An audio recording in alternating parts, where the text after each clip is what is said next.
Are you lazier than Susan? Do you always stop short of finishing your projects? Maybe it's time that you ought to go the whole 9 yards.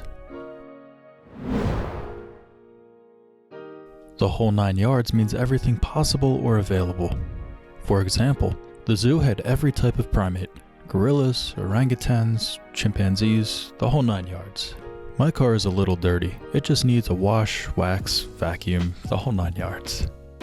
If you are looking for the origin, I have some bad news for you. Let's just say that we know more about black holes than about the true origin of the phrase. It has been described by Yale University librarian Fred Shapiro as the most prominent etymological riddle of our time. So sit back, relax, and listen to 4 of my favorite theories.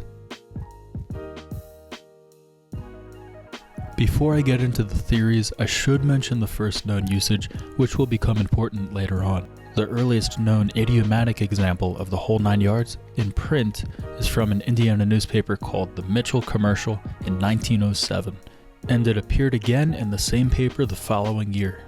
Around the same time, other publications were using the whole 6 yards. For example, this excerpt is from a May 7, 1912 edition of the Mount Vernon Signal. Because of the several instances of the whole 6 yards in the 1910s, the number 9 appears to be arbitrary, thus invalidating many of the following theories.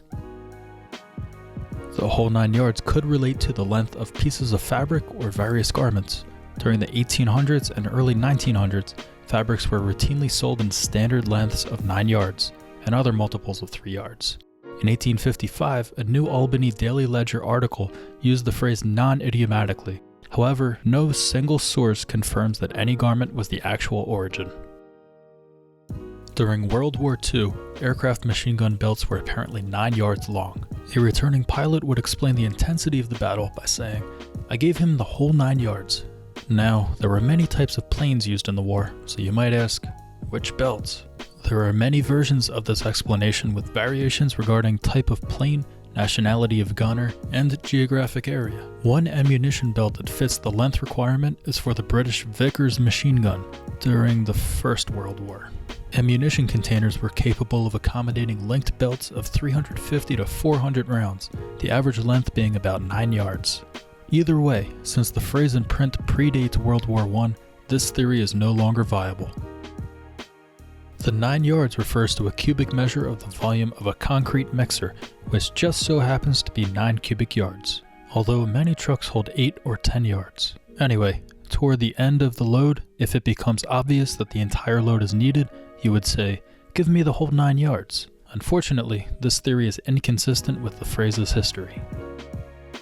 The phrase is actually a nautical term. The crosspiece from which the sail hangs is called a yard. A 3-mast ship with 3 sails on each could travel at ludicrous speeds if they were all unfurled. Hence, the whole 9 yards meant that the ship is fully rigged.